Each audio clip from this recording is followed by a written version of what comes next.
আলাইহিস সালাতু ওয়াসসালাম ইরশাদ করেন, ইযা জাআ রমাদান ফুতিহাত আবওয়াবুল জান্নাহ ওয়া গুল্লিকাত আবওয়াবুন নার ওয়া সুফফিদাতিশ শায়াতিন। যখন রমজান মাস শুরু হয়, আল্লাহ রাব্বুল আলামিন জান্নাতের দরজাগুলোকে খুলে দেন,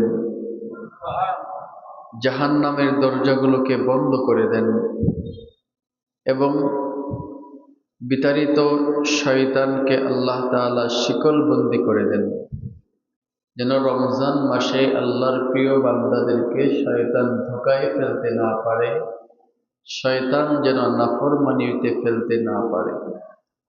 এরপরও যে গুনাহগুলো হয়, রমজান মাসেও অনেকে অনেক নাফরমানিতে মগ্ন থাকে। এটা কিসের কারণে, এ সম্পর্কে গত জুমায় আমরা আলোচনা করেছিলাম। শয়তান আমাদের বড় শত্রু, সে আমাদেরকে আল্লাহর নাফরমানি করায়। রমজান মাসে আল্লাহ শয়তানকে বেঁধে রাখেন, কিন্তু আমাদের প্রত্যেকের ভিতরে যে নফস রয়েছে, আমাদের যে আত্মা রয়েছে, হৃদয় রয়েছে, এটা শয়তানের চাইতেও বিষাক্ত শত্রু। রমজানে মানুষ যে গুনাহ নাফরমানিগুলো করে, এটা শয়তানের প্ররোচনায় নয়, বরং তার রূহের, তার আত্মার প্ররোচনায় সে এই গুনাহগুলো করে। নিজের রূহটাকে, আত্মাটাকে, নফসটাকে আমাদেরকে সংশোধন করতে হবে, তাকে আমাদেরকে চাপে ফেলতে হবে, তাকে আমাদেরকে কষ্টের মধ্যে রাখতে হবে, তাহলে এই নফস আমাদেরকে খারাপের দিকে নিয়ে যেতে পারবে না। এরপরে নবী আলাইহিস সালাতু ওয়াসসালাম আরো ইরশাদ করেছেন, কুল্লু আমালি ইবনে আদম লাহু, বনি আদম যত আমল করে সবগুলো তার নিজের জন্য। বনি আদমের সমস্ত আমল তার নিজের জন্য, ইল্লা সাওম, কিন্তু রোজা এটা ব্যতিক্রম। ফাইন্নাহু লি, কারণ রোজা একমাত্র আমার জন্যই রাখা হয়। নামাজ পড়ার সময় লৌকিকতার ইচ্ছা থাকতে পারে, যে আমি হজ করে আসছি, নামাজ না পড়লে মানুষ খারাপ বলবে। যাকাত দেওয়ার ক্ষেত্রে লৌকিকতার ইচ্ছা থাকতে পারে, যে আমি যাকাত দেই, মানুষ আমাকে ধনী বলবে। কিন্তু রোজা হলো এমন একটা ইবাদত, যে ইবাদতে লৌকিকতার কিছু নাই। কারণ রোজাদার ব্যক্তি নীরবে, নিবৃত্তিতে, নির্জনে ইচ্ছা করলে পেট পূর্ণ করে খেতে পারে, পানি পান করতে পারে। যখন কেউ দেখে না, তখনও তার হৃদয়ে একটা ভয় কাজ করে, যে আল্লাহ তো আমাকে নেই। এখানে লৌকিকতার কোনো সুযোগ নাই। এই জন্যই নবীজি বলেন, আল্লাহ তাআলা বলেছেন, ইল্লা সাওম, রোজা হলো আমার জন্য, ওয়া আনা আজজি বিহি, আর রোজার সওয়াবটা, প্রতিদানটা আমি আল্লাহ নিজ হাতে দেব। নিজ হাতে আল্লাহ তাআলা এই রোজার প্রতিদানটা দিবেন। নিজ হাতে দেওয়ার বিশেষ আকর্ষণটা কোথায়? ধরেন আপনি দেশের প্রধানমন্ত্রীর পক্ষ থেকে একটা পুরস্কার পেলেন, এই পুরস্কারটা আপনাকে ডাকঘরের মাধ্যমে, ডাক পিয়নের মাধ্যমে পৌঁছে দেওয়া হলো, এটা আপনি পুরস্কার পাইলেন। আবার আরেকটি পুরস্কার, সরাসরি প্রধানমন্ত্রী আপনাকে ডেকে নিয়ে জাঁকজমকপূর্ণ আয়োজন করে নিজ হাতে আপনার হাতে তুলে দিল। দুইটাই পুরস্কার, কিন্তু দুইটা পুরস্কারের মধ্যে আকাশ পাতাল পার্থক্য আছে। অনেক পার্থক্য রয়েছে। নামাজের সওয়াব আল্লাহ ফেরেশতার মাধ্যমে দেবেন, হজের সওয়াব আল্লাহ ফেরেশতার মাধ্যমে দেবেন, ফেরেশতার মাধ্যমে প্রেরণ করবেন, আর রোজার সওয়াবটা আল্লাহ নিজ হাতে বান্দাকে তুলে দেবেন। তো রোজা কত দামি! এছাড়াও নবী আলাইহিস সালাতু ওয়াস সালাম ইরশাদ করেছেন, ইন্না ফিল জান্নাতি বাবান ইউকালু লাহুর রায়্যান, নিশ্চয়ই জান্নাতের একটা বিশেষ দরজা রয়েছে, যেই দরজাটার নাম হলো রায়্যান নামক দরজা। যেই দরজাটার নাম হলো রায়্যান, ইয়াদখুলু আনহু সাইমুনা ইয়াওমাল কিয়ামা, এই দরজা দিয়ে শুধুমাত্র রোজাদাররাই কিয়ামতের দিন প্রবেশ করতে পারবে। যারা রোজা রাখে না তারা এই দরজার আশপাশেও যেতে পারবে না। এই দরজার বিশেষ বৈশিষ্ট্য কি? নবী আলাইহিস সালাম বলেন, মান দাখালাহা লাম ইয়াযমা আবাদান, কেউ যদি রায়্যান নামক দরজা দিয়ে জান্নাতে প্রবেশ করে কখনো তার পিপাসা অনুভব হবে না, আজীবনের জন্য পিপাসা মিটে যাবে। কারণ রোজা রেখে অনেক পিপাসার মধ্যে পড়তে হয়, পানির পিপাসায় গলা শুকিয়ে বুক ফেটে যাওয়ার উপক্রম হয়। বিশেষ করে গ্রীষ্মকালীন যে রোজা, যেটা আমরা ইতিমধ্যেই পেরিয়ে চলে আসছি, গ্রীষ্মকালীন রোজার সময় বিকেল যত গড়াতে থাকতো পানির পিপাসা তত বাড়তে থাকতো। পুকুরের কাছে গেলে মনে হতো পুকুরের সবটুকু পানি যদি পান করতে পারতাম। ঠান্ডা পানি দেখলেই অন্তরের মধ্যে পেরেশানি কাজ শুরু হয়ে যেত। এই যে রোজা রাখা অবস্থায় পিপাসা, এই পিপাসা ওই রায়্যান নামক দরজা দিয়ে ঢোকার সাথে সাথে চিরতরে আল্লাহ নিবারণ করে দিবেন। এটা হলো বিশেষ রোজাদারদের জন্যই বিশেষ পুরস্কার। যারা রোজা রাখে না তাদের জন্য এমন কোনো পুরস্কার নাই। নবী আলাইহিস সালাতু ওয়াস সালাম আরো বলেন, আসিয়ামু জুন্নাতুন মা লাম ইয়াখরুকহা, আল্লাহর হাবিব বলেন, রোজা হলো মানুষের জন্য দেওয়ালের মতো। জাহান্নাম যখন মানুষের দিকে এগিয়ে আসবে, মানুষের দুনিয়ার রোজাগুলো জাহান্নামের সামনে দেওয়াল হয়ে দাঁড়াবে। জাহান্নামকে আসতে দেবে না, দেওয়াল হয়ে দাঁড়াবে। মা লাম ইয়াখরুকহা, যতক্ষণ না পর্যন্ত এটাকে ছিদ্র করা না হয়। রোজা ততক্ষণ পর্যন্ত ঢালের মতো, দেয়ালের মতো, যতক্ষণ না এটাকে ছিদ্র করা হয়। ছিদ্র করা হয় কিভাবে? রোজা রেখে গীবত করলেন, আপনার ওই দেওয়াল ছিদ্র হয়ে গেল। রোজা রেখে মিথ্যা বলা, দেওয়াল ছিদ্র হয়ে যাবে। একটা বালতি পানি আপনি জমাইলেন, একটা মিথ্যা বললেন, বালতিতে একটা ফুটো হয়ে গেল, পানি ঝরা শুরু হবে। মিথ্যা বললেন, পানি ঝরা শুরু হবে। একইভাবে দুশ্চর্চা, অন্যের সমালোচনা, এই কাজগুলোর মাধ্যমে আপনার ওই বালতিটা ফুটো হয়ে এক পর্যায়ে সব পানি পড়ে যাবে। তো রোজা হলো মানুষের জন্য ঢাল স্বরূপ, দেওয়াল স্বরূপ, জাহান্নামের আগুন থেকে বাঁচার জন্য দেওয়ালের মতো। মা লাম ইয়াখরুকহা, এটা ততক্ষণ পর্যন্ত ডাল দেওয়াল থাকবে যতক্ষণ না এটাকে ফুটো করা হয়, ছিদ্র করা হয়। নবী আলাইহিস সালাতু ওয়াস সালাম আরো বলেন, লিসিয়ামি ফারহাতান, রোজার জন্য বিশেষ দুইটা আনন্দের মুহূর্ত রয়েছে। রোজাদারের জন্য আনন্দের দুইটা মুহূর্ত রয়েছে। ফারহাতুন ইনদা ফিতরিহি ওয়া ফারহাতুন ইনদা লিকাই রাব্বিহি। এক নাম্বার আনন্দ হলো রোজাদার যখন ইফতার করা শুরু করে, পৃথিবীর সব আনন্দ তার ভিতরে চলে আসে। দেখেন না, যখন সারাদিন রোজা রাখার পর ইফতারের সময় ঠান্ডা শরবত, মজাদার খাবার, এগুলো যখন খাওয়া হয় কতই না আনন্দ লাগে। যারা রোজা না রাখে এরা এই আনন্দ থেকে বঞ্চিত। ইফতারের যে একটা আনন্দ, একটা মজা, এই আনন্দ মজা থেকে বেরোজদাররা সবসময় বঞ্চিত থাকে। তারা সারাদিন অনেক বেশি খায় কিন্তু কোনো শান্তি নাই, মজা নাই।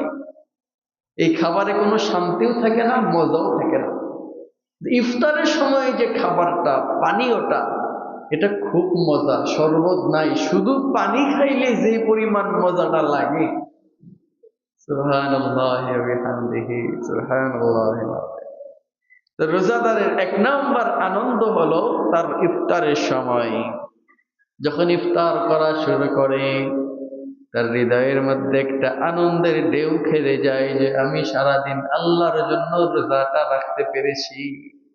একটা আনন্দ তার ভিতরে তৈরি হয়। নবী আলাইহিস সালাতু ওয়াস সালাম বলেন, দুই নাম্বার আনন্দ হলো ফারহাতুন ইনদা লিকাই রাব্বিহি। রোজাদার বান্দা যখন আল্লাহর সাথে সাক্ষাৎ করবে, আল্লাহ নিজ হাতে তাকে পুরস্কারটা তুলে দেবে, তখন তার কেমন আনন্দ লাগবে। এটা হলো দুই নম্বর আনন্দ। রোজাদার যারা নয় তাদেরকে এই পুরস্কার দেওয়া হবে না। রোজা ছাড়া সমস্ত আমলের পুরস্কার মাধ্যমে আসবে, মাধ্যম দিয়ে আসবে, কিন্তু একমাত্র রোজার পুরস্কারটা আল্লাহ তাআলা নিজ হাতে তার বান্দাকে তুলে দেবেন। তো ওই যে আল্লাহর সাথে সাক্ষাৎ, এই সাক্ষাতের সময়টা তার খুব আনন্দের হবে। আমরা কিছু জুমা পূর্বে আলোচনা করেছিলাম জান্নাতের নাজ নিয়ামত, সুখ সমৃদ্ধি, শান্তি নিয়ে। ধারাবাহিকভাবে প্রায় 3 মাস পর্যন্ত আমরা জান্নাতের আলোচনা করেছি। জান্নাতের সবচেয়ে শ্রেষ্ঠ প্রাপ্তি হলো আল্লাহ রাব্বুল আলামিনকে দেখতে পাওয়া। এর চাইতে কোনো প্রাপ্তিই হতে পারে না। আমরা বলেছিলাম জান্নাতীদেরকে যখন জান্নাতে আল্লাহ দিয়ে দিবেন, জিজ্ঞেস করবেন ফেরেশতাদের মাধ্যমে, এই তোমরা কি খুশি আছো নি, আরো কিছু চাইবে নি? অধিকাংশ জান্নাতের বলবে, আল্লাহ আর কি চাওয়ার আছে, সবকিছুই তো দিয়ে দিয়েছো। দুনিয়াতে আমল করছি 50, 60, 70 বছর, জান্নাত দিলা চিরস্থায়ী। দুনিয়াতে আমল করছি 24 ঘন্টার মধ্যে 1-2 ঘন্টা, জান্নাতের সুখ শান্তি দিলা সারাক্ষণের জন্য। দুনিয়াতে অল্প একটু বাড়ি গাড়ি থাকলেই আমরা সন্তুষ্ট হয়ে যাই, এখানে একজন নিম্নমানের জান্নাত থেকে দুনিয়ার চাইতে 10 গুণ বড় জান্নাত তুমি দিয়ে দিলা, আমার জন্য আর কি চাওয়া পাওয়ার থাকতে পারে? সব তো পেয়ে গিয়েছে, আর কি চাই? ঠিক তখন একদল ব্যক্তিরা বলবে, আল্লাহ কিছুই তো পাই নাই, আল্লাহ কিছুই তো পাই নাই, কি দিছ, কি চাও? আল্লাহ আমি তো জান্নাত পাওয়ার জন্য ইবাদত করি নাই, নামাজ যখন পড়ছি তখন জান্নাতকে সামনে রেখে তো নামাজ পড়ি নাই, রোজাগুলো তো জান্নাতের জন্য রাখি নাই। আমার ইবাদত, ইন্না সলাতি ওয়া নুসুকি ওয়া মাহইয়ায়া ওয়া মামাতি লিল্লাহি রাব্বিল আলামিন। আমার কুরবানি, আমার নামাজ, আমার হজ, আমার যাকাত, আমার ইবাদত সবগুলো তো ছিল তোমার জন্য। আজকে তোমাকেই দেখতে পাইলাম না, তো পাইলামটা কি আমি? পাইলামটা কি? তোমারই দেখতে পারলাম না। সারা জীবন তোমারে ডাকছি, আল্লাহ আল্লাহ, সুবহানাল্লাহ কইছি, আলহামদুলিল্লাহ বলছি, সারা জীবন তোমার জিকির করছি, বিপদে পড়লে তোমারে ডাকছি। আজকে তোমারই যদি দেখতে না পাই, পাইলামটা কি আমি? এই জান্নাতের জন্য তো আমি ইবাদত করি নাই, তোমার জন্য ইবাদত করেছি, আগে তোমাকে দেখাও। নবী আলাইহিস সালাতু ওয়াস সালাম বলেন, ফারহাতুন ইনদা লিকাই রাব্বিহি। রোজাদারের 2 নাম্বার আনন্দ হলো তার রবের সাক্ষাতের সময়। মানে যারা রোজা রাখে তাদের জন্য আল্লাহর সাক্ষাৎ এটা অনিবার্য হয়ে যায়। আর আল্লাহর সাক্ষাৎ শুধুমাত্র জান্নাতীরাই লাভ করতে পারবে। জাহান্নামীরা আল্লাহর দর্শন পাবে না, আল্লাহকে দেখতে পাবে না। মুহতারাম হাজরিন, রোজার অনেক সওয়াব, অনেক সওয়াব। নবী আলাইহিস সালাম বলেন, মান সামা রমাদান ঈমানান ওয়া ইহতিসাবা গুফিরা লাহু মা তাকদ্দামা মিন যামবিহি। কোন ব্যক্তি যদি রমজানের রোজাগুলোকে বিশ্বাসের সাথে সবরের নিয়তে রাখে, তার পূর্বের সমস্ত গুনাহ আল্লাহ তাআলা মাফ করে দিবেন।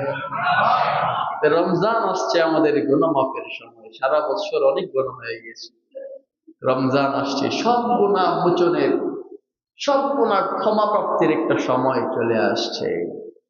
মুহতারাম হাজিরিন, রমজানের রোজা রাখবো তো ইনশাআল্লাহ। যারা রোজা রাখে না তাদেরকে বুঝাবো তো ইনশাআল্লাহ। বুঝাইতে হবে, ভাই তুমি খুব অন্যায় কাজ করছো। 11 মাস তুমি খাচ্ছ, একটা মাস আল্লাহর জন্য দিনের বেলা না খেয়ে থাকো। রোজার মাসে আমরা আরো বেশি খাই, হিসাব করে দেখবেন। রোজার বাহিরে আমরা যে পরিমাণ 24 ঘন্টায় খাবার খাই, রোজার মধ্যে ইফতার থেকে নিয়ে সেহরি পর্যন্ত এর চাইতে অনেক বেশি খেয়ে ফেলি।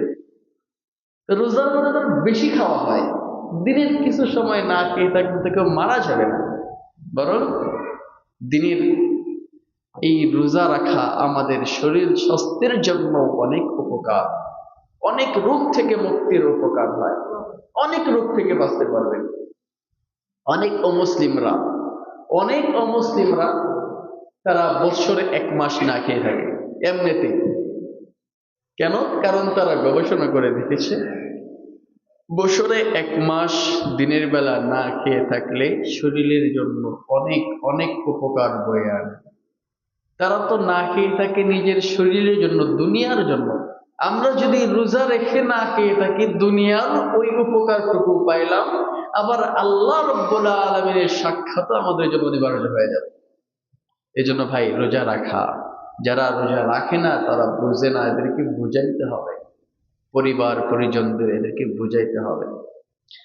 মুহতারাম হাজরিন, এই যে আমরা রোজা রাখলাম, এই রোজা কোন কোন কারণে ভেঙে যায়, কোন কোন কারণে রোজা ভাঙে না, কোন কোন কারণে রোজাটা হালকা হয় বা অপছন্দনীয় হয়ে যায়, এই নিয়ে কিছু মাসআলা আমাদের জানা দরকার। আমরা ধারাবাহিকভাবে বলবো, মনোযোগ সহকারে শুনবেন। রোজা ভঙ্গের 1 নাম্বার কারণ হলো স্মরণ থাকা অবস্থায় কোনো কিছু খাওয়া, পান করা অথবা স্ত্রী মিলন করা। মনে আছে আপনি রোজা, এই অবস্থায় আপনি কিছু খাইলেন, কিছু পান করলেন, অথবা স্ত্রীর সাথে স্ত্রী মিলন করলেন, এতে করে আপনার রোজা ভেঙে যাবে। অথবা কেউ যদি রোজা এমনিতেই না রাখে, 4 কারণে রোজা ভাঙার, রোজা না রাখার সুযোগ আছে। অসুস্থ ব্যক্তির জন্য, যিনি রোজা রাখলে তার জীবন, তার মৃত্যুর আশঙ্কা রয়েছে, এমন ব্যক্তির জন্য রোজা ভাঙা জায়েজ।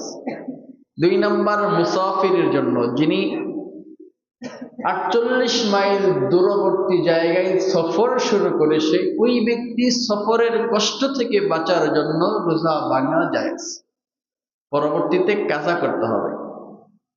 গর্ভবতী নারী রোজা রাখার কারণে যদি তার গর্ভের সন্তান অথবা তার নিজের জীবনের আশঙ্কা থাকে, তাহলে তার জন্য রোজা ভাঙা জায়েজ।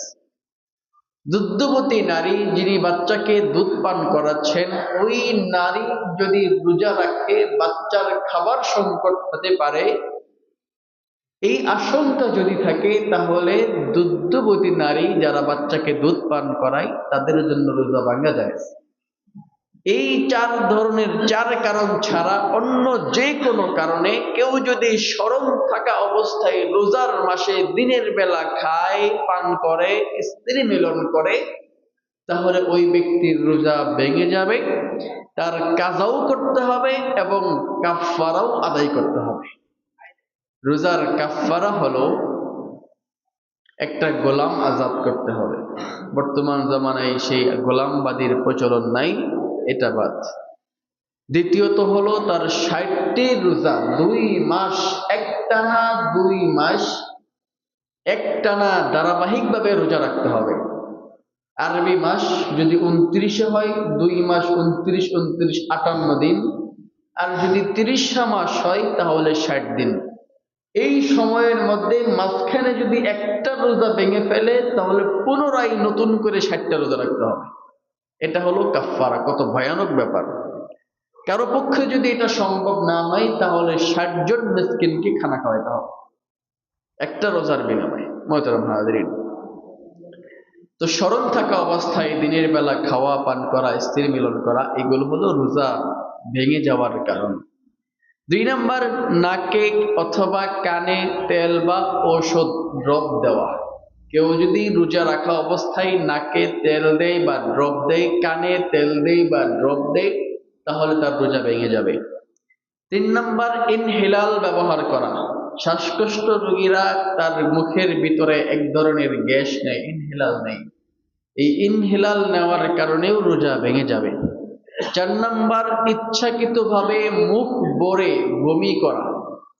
ইচ্ছাকৃতভাবে একটু পেটে অস্বস্তি লাগতেছে, গলায় আঙ্গুল দিয়ে ইচ্ছাকৃতভাবে মুখ ভরে বমি করা, এটা রোজা ভেঙে যাওয়ার কারণ, রোজা ভেঙে যাবে। 5 নাম্বার, মুখে বমি আসার পর অনিচ্ছাকৃতভাবে এমনিতেই বমি চলে আসছে, এটা না ফেলে যদি গিলে নেই তাহলে এটাও রোজা ভেঙে যাওয়ার কারণ।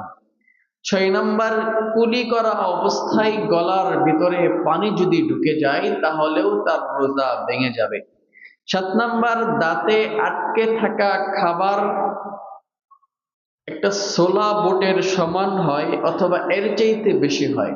ছোলা বুট যেই পরিমাণ বড় হয়, এই ছোলা বুটের সমান খাবার দাঁতে আটকে আছে। সেহরিতে গোশত খাইছে, গোশত আটকে আছে।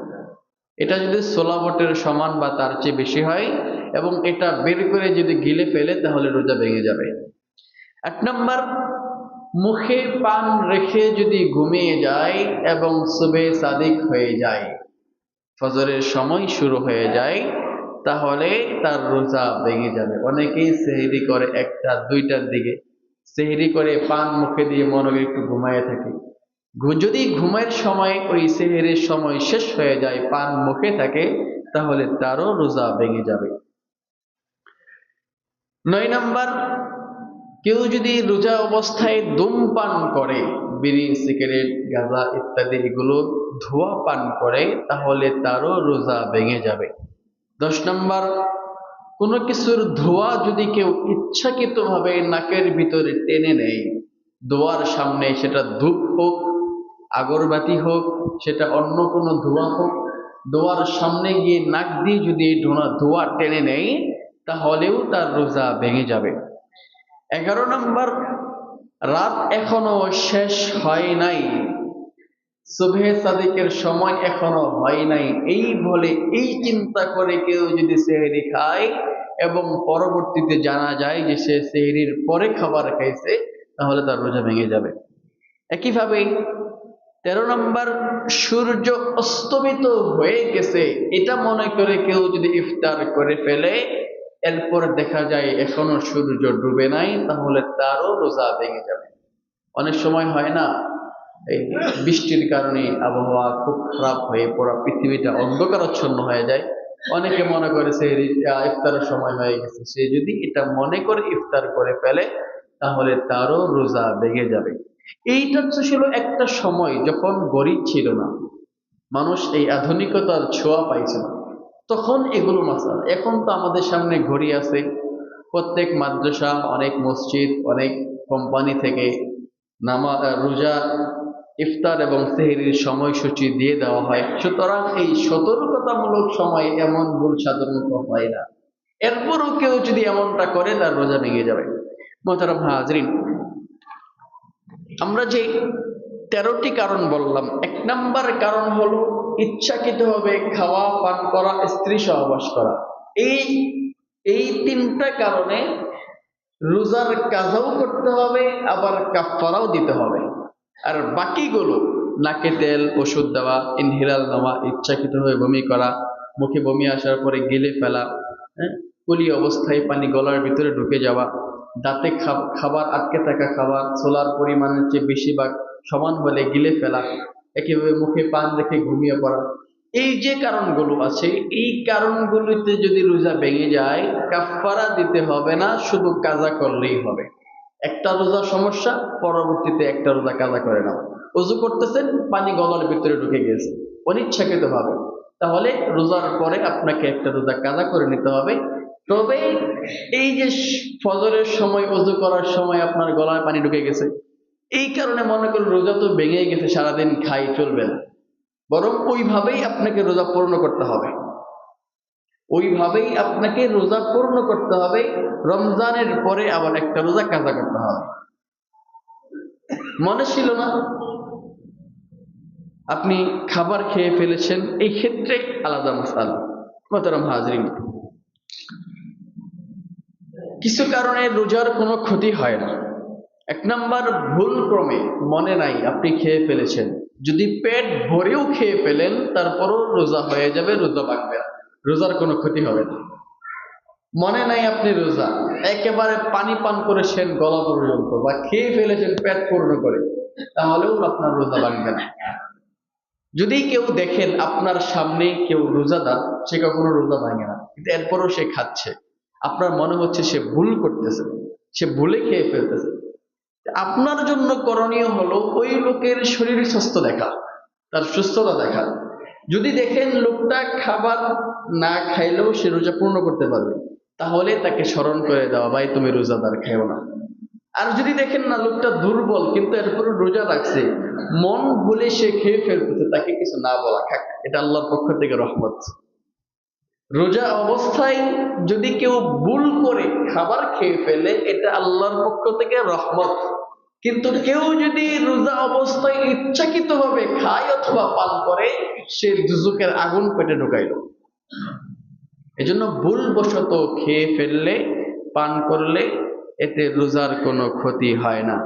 2 নাম্বার, আতরের সুঘ্রাণ বা কোনো ফলের সুঘ্রাণ যদি কেউ নেয়, এতেও রোজার কোনো ক্ষতি হবে না। রোজা অবস্থায় আতর ব্যবহার করলে কোনো অসুবিধা নেই, ব্যবহার করতে পারেন, ব্যবহার করা দরকার। কারণ রোজা অবস্থায় আপনার শরীর থেকে যদি দুর্গন্ধ ছড়ায়, আরেকজন রোজাদারের কষ্ট হবে। এই জন্য রোজা অবস্থায় আতর ব্যবহার করা দরকার, যেন আরেকজনের প্রশান্তি আসে। এরপরে 3 নাম্বার হলো, থুতু যদি কেউ না জমিয়ে গিলে ফেলে, এতেও রোজার কোনো অসুবিধা নেই। অনেকে মনে করে থুতু গিলে ফেললে রোজা ভেঙে যাবে, এটা ভুল। বরং থুতু গিলে ফেললে এটা অসুবিধা নাই, তবে থুতু নিজেরটা হতে হবে। নিজের থুতু কেউ যদি গিলে ফেলে, না ফেলে গিলে ফেলে, তাহলে রোজার কোনো অসুবিধা নাই। 4 নাম্বার, ঠান্ডার জন্য, একটু ঠান্ডা লাভ করার জন্য কেউ যদি গোসল করে, এতেও রোজার কোনো অসুবিধা হবে না। 5 নাম্বার, কেউ যদি শরীরে মাথায় তেল ব্যবহার করে, নাকে কানে নয়, বরং শরীরে এবং মাথায় যদি কেউ তেল ব্যবহার করে, এতেও কোনো অসুবিধা নাই।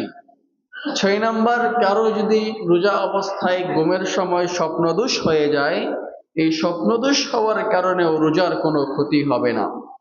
7 নাম্বার, মিসওয়াক করার কারণে রোজার কোনো ক্ষতি হবে না, যতবারই করেন কোনো অসুবিধা নাই। 8 নাম্বার, অনিচ্ছাকৃত ভাবে যদি এমনিতেই বমি চলে আসে, ওই বমির কারণে রোজার কোনো ক্ষতি হবে না। 9 নাম্বার, চোখে সুরমা বা কোনো ড্রপ ব্যবহার করলে রোজার কোনো ক্ষতি হবে না। চোখে কেউ যদি সুরমা ব্যবহার করে অথবা ড্রপ ব্যবহার করে, এতে রোজার কোনো ক্ষতি হবে না।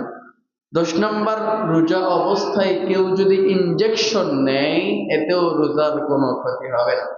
11 নাম্বার, রোজা অবস্থায় কেউ যদি রক্ত নেয় বা রক্ত দেয়, তাহলে তার রোজার কোনো ক্ষতি হবে না। রোজা রাখা অবস্থায় কেউ যদি রক্ত দান করে, ব্লাড ডোনেট করে, এতে কোনো ক্ষতি হবে না। ইনজেকশন নিলেও কোনো ক্ষতি হবে না। তবে রোজা অবস্থায় কেউ যদি এন্ডোস্কোপি করে, যেটা পেটের পাকস্থলী পরীক্ষার জন্য করা হয়, নর ভিতরে ঢুকিয়ে এক জাতীয় গ্লিসারিন ব্যবহার করা হয়, ওই এন্ডোস্কোপির কারণে রোজা ভেঙে যাবে। একইভাবে কোলোনোস্কোপি করার জন্য, যেটা পিছনের রাস্তা দিয়ে আমাদের পাকস্থলী পর্যন্ত এগুলো দেখার জন্য করে। ওই কোলোনোস্কোপি যদি রোজা অবস্থায় করে, ওই জেল ব্যবহার করার কারণে রোজা ভেঙে যাবে। কেউ যদি শরীরের দুর্বলতার জন্য খাবারের বিকল্প হিসেবে স্যালাইন গ্রহণ করে, তাহলেও রোজা ভেঙে যাবে। একটা স্যালাইন আছে না, যেটা খাবারের বিকল্প হিসেবে দেওয়া হয়, ওই খাবারের বিকল্প হিসেবে কেউ যদি স্যালাইন গ্রহণ করে রোগে, তাহলে সেই রোজা ভেঙে যাবে। স্বাভাবিক ইনজেকশন ব্যবহার করলে রোজা ভাঙবে না। কিছু কাজ রোজা অবস্থায় করা মাকরুহ, অপছন্দনীয়। 1 নাম্বার, মিথ্যা কথা বলা, এটা রোজার বাহিরের কবিরা গুনাহ, রোজা অবস্থায় বেশি গুনাহ। 2 নাম্বার, গীবত করা, এটাও কবিরা গুনাহ, রোজা অবস্থায় বেশি গুনাহ। 3 নাম্বারে কাউকে গালি দেওয়া, এটা ফাসিকি কাজ, রোজা অবস্থায় বেশি গুনাহ। 4 নাম্বার, সিনেমা দেখা, এটা রোজার বাহিরেও হারাম, রোজা অবস্থায় বেশি গুনাহ। 5 নাম্বার, নাপাক অবস্থায় সকাল করা। নাপাক অবস্থায় সকাল করা মানে আপনার স্বপ্নদোষ হয়েছিল রাতের বেলা, অথবা স্ত্রী মিলন হয়েছে, সেহরি ওই অবস্থায় খেয়ে ফজরের নামাজ না পড়ে সকালবেলা নাপাক অবস্থায় থাকা, এটা হলো রোজা মাকরুহ। রোজা ভাঙবে না, কিন্তু রোজার মাকরুহ। 6 নাম্বার, অস্থিরতা প্রকাশ করা, আজকে খুব গরম লাগতেছে, খুব খিদা লাগতেছে, সেহরিতে খাইতে পাই নাই, এই সমস্ত বাক্যগুলো প্রকাশ করা, এটাও মাকরুহ, এটাও সুন্দর না। অস্থিরতা প্রকাশ করা যাবে না, ধৈর্য ধারণ করতে হবে। 7 নাম্বার, কয়লা, মাজন, টুথপেস্ট এগুলো দিয়ে ব্রাশ করা। রোজা অবস্থায় কেউ যদি কয়লা দিয়ে ব্রাশ করে, এই কয়লার কিছু খনি তার ভিতরে থাকে, কিছু টুকরা, এটা ভিতরে যাওয়ার সম্ভাবনা আছে। বিভিন্ন বিদ্যুৎ কালো নিমের মাজন আছে, এগুলো দিয়ে দাঁত ব্রাশ করলে বা দাঁত লাগাইলে পরবর্তীতে কণাগুলো ভিতরে যাওয়ার সম্ভাবনা থাকে থুতুর সাথে মিশে। একইভাবে টুথপেস্ট দিয়ে ব্রাশ করলেও ভিতরে ছিটা ফোটা যাওয়ার সম্ভাবনা থাকে, এই জন্য এগুলো পরিহার করা। ইফতারের পরে ব্রাশ করবেন, সেহরির আগে ব্রাশ করবেন, রোজা অবস্থায় ব্রাশ না করা। 8 নাম্বার, অনর্থক মুখে কিছু দিয়ে রাখা, একটা পাথরের টুকরা মুখে দিয়ে রাখছে, এমনিতেই অনর্থক, এটাও নিষিদ্ধ, করা যাবে না। 9 নাম্বার, অহেতুক কোনো কিছু মুখে দিয়ে চাবানো, কলমের মাথা, প্লাস্টিক ইত্যাদি মুখে দিয়ে শুধু শুধু চাবায়, এটাও নিষিদ্ধ, করা যাবে না। 10 নম্বর, গড়গড়ায় কুলি করা, অনেকেই কুলি করে গড় করে মাথার উপর দিকে তুলে গড় গড় করে গুলি করে, রোজা অবস্থায় এটা না করা, কারণ অসাবধানতা বশত ভিতরের পানি ঢুকে দিতে পারে। এই জন্য গড়গড়িয়ে কুলি না করা, বরং নিচের দিকে রেখে পানি মুখে দিয়ে আবার ফেলে দেওয়া, গড়গড়িয়ে কুলি না করা, কুলকুলানি না করা। 11 নম্বর, নাকে পানি টেনে নেওয়া, অনেকেই নাকে পানি দিয়ে টেনে নেই, টেনে নিলে ভিতরে যাওয়ার সম্ভাবনা আছে, তখন রোজা ভেঙে যাবে। এই জন্য নাকে পানিটা দিয়ে আরেক হাত দিয়ে ফেলে দেবে, যেন নাকের ভিতরে পানিটা না যায়। 12 নম্বর, ইচ্ছাকৃতভাবে মুখে থুতু জমিয়ে রেখে গিলে ফেলা, এটাও মাকরুহ। ইচ্ছাকৃতভাবে অনেকটুকু থুতু মুখে জমিয়ে তারপরে গিলে ফেলা, এটা অনেকেই করে, এটাও মাকরুহ, এটা করা যাবে না। 13 নম্বর, ইচ্ছাকৃতভাবে মুখ ভরে নয়, বরং অল্প পরিমাণের বমি ইচ্ছাকৃতভাবে করলে রোজা ভাঙবে না, কিন্তু রোজা মাকরুহ হয়ে যাবে। মোহতারাম হাজির, রোজার সময় এই কাজগুলো থেকে আমাদেরকে বিরত থাকতে হবে। এরপরও ব্যক্তিগত কোনো মাসআলা থাকলে আপনার কাছে বিশ্বস্ত কোনো আলিমের কাছে জিজ্ঞেস করে নিয়ে আমল করতে হবে। এটা বললে হবে না যে আমি জানি না। আপনি জানেন না, জানার চেষ্টা কেন করলেন না? আপনি জানেন না, এটা একটা অপরাধ। মুসলিম হিসেবে রোজার মাসআলা জানা আপনার উপর ফরজ। আপনি জানেন না, এটা একটা অপরাধ। আপনি জানার চেষ্টাও করলেন না, এটা আরেকটা অপরাধ। সুতরাং জেনে নিতে হবে, নিজের মন গড়া সিদ্ধান্ত নেওয়া যাবে না। আপনি যেটা জানেন না, অস্পষ্ট, এটা বিশ্বস্ত আলিমের নিকট জেনে নিতে হবে। এটা হলো আমাদের সবার দায়িত্ব। আল্লাহ তাআলা আমাদের সবার রোজাগুলো সুন্দর এবং সঠিকভাবে আদায় করার তৌফিক দান করুন। মুহতারাম হাজিরিন, অনেক লম্বা ব্যস্ততা আমরা অনেকেই শেষ করলাম। দেশের নির্বাচন শেষ হয়েছে, এখন সামনে রোজা আসছে, অনেক ব্যস্ততার সময় অনেকেই কাটছে, অনেক কাজ করতে হয়েছে। এখন সমস্ত ব্যস্ততা থেকে মুক্ত হয়ে আমাদের নিজেদের জীবনকে পূর্ণাঙ্গ করার জন্য, আখিরাতকে গঠন করার জন্য রমজানের জন্য প্রস্তুতি নেওয়ার সময় আসছে। এখন অন্যান্য সকল কাজে সময় কম দিয়ে নিজের ইবাদতের সময় বেশি দেওয়ার চেষ্টা করব তো ইনশাআল্লাহ। ইনশাআল্লাহ মুহতারাম হাজরিন, নির্বাচনের মাধ্যমে একটা দল আলহামদুলিল্লাহ আমাদের সংসদ সদস্য হয়েছে, সরকার গঠন করবে। আমরা আশা করি সুন্দর শান্তি শৃঙ্খলা নিয়ে তারা দেশ পরিচালনা করবে এবং ইউনিয়ন পর্যায়ে যে কমিটিবৃন্দরা আছে আমরা আশা করি সকলেই সমাজে শান্তি শৃঙ্খলা ইনসাফ প্রতিষ্ঠা করার জন্য নিজ নিজ জায়গা থেকে চেষ্টা মেহনত করতে হবে। বিশেষ করে যারা দলীয় বিভিন্ন পদ পদবিতে আছেন, এই পদ আপনার শুধুমাত্র প্রশংসা, শুধুমাত্র ক্ষমতার উৎস নয়, বরং আপনার এই পদ আপনার জন্য অনেক বড় একটা দায়িত্ব। আগে নিজেকে গড়ে তুলতে হবে, নিজেকে শুধরাতে হবে, এরপর জনগণকে শুধরানোর চেষ্টা করতে হবে। যদি এই কাজ না করতে পারি, যারা পদ পদবিওয়ালা আছি আল্লাহর কাছে ঠিকই জবাবদিহিতার সম্মুখীন হতে হবে। এজন্য যারা যেই দলের বিভিন্ন পদে আছেন, সামনে রমজান, নিজেদেরকে শুধরিয়ে ফেলে, নিজেদেরকে গড়ে তুলি, দেশ জাতি জনপদের খেদমতের জন্য নিজেদেরকে তৈরি করি। জুলুম, রাহাজানি, লুটতরাজ ইত্যাদি মারামারি হানাহানি এগুলো মুক্ত জীবন গড়ার চেষ্টা করতে হবে। আল্লাহ তাআলা সবাইকে কবুল এবং মঞ্জুর করুন।